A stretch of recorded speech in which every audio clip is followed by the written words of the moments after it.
I was out early one March morning, the air crisp, a light frost crunching underfoot, and a low, faint mist.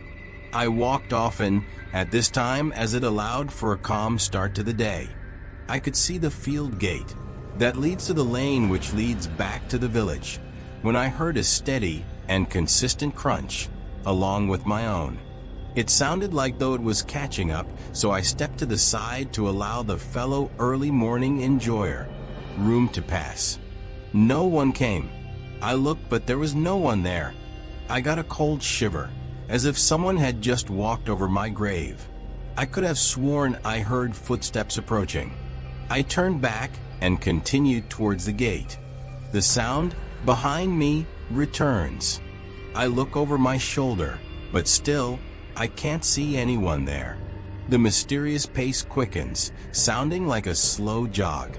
I have it in my pace, my heart beating slightly faster as I still can't see anyone around, and the gate seemingly slipping further away. My heart begins to race as I hear the pace increase behind me, as though the strange presence had begun to run at me. I burst into a sprint, frantically trying to reach the gate before the ghostly steps catch up with me.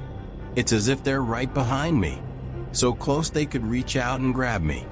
I run straight into the gate, flinging it open as it rattles on its hinges. I fall to the ground and immediately spin around. There is no one there, and the footsteps have stopped.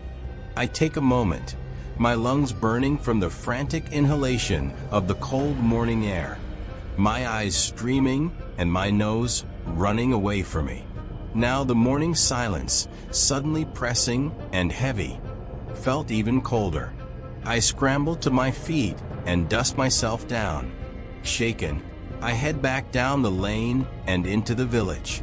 The village is a typical English village, the kind you would see on a postcard. A few thatched roofed cottages, the corner shop, the pub, the village green and duck pond, and the gently trickling brook steadily flowing through. I decide to pop into Mrs. Dawson's shop for some milk and this morning's newspaper. Mrs. Dawson, I say loudly, trying to get her attention. That woman, she's always on that phone, gossiping even at this early hour. Just a pint of milk and the newspaper, Mrs. Dawson. I'll leave the payment on the counter. I leave some change on the counter and head back outside. I live only a few cottages down from Mrs. Dawson's shop, the one with the red wooden gate.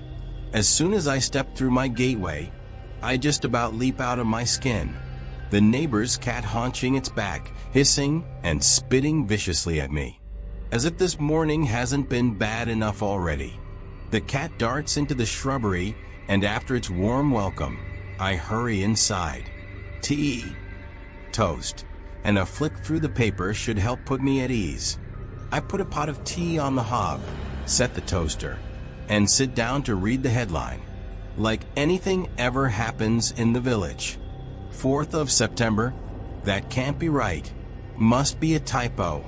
Field killer still at large. Oh dear, I never heard about this. 6 months on, and the local police are still none the wiser as to who Mr. Collins' murderer was on that cold, frosty March morning. Mr. Collins' hands begin to tremble, gripping the newspaper as the scream of the kettle and the strong smell of burnt toast fills the room.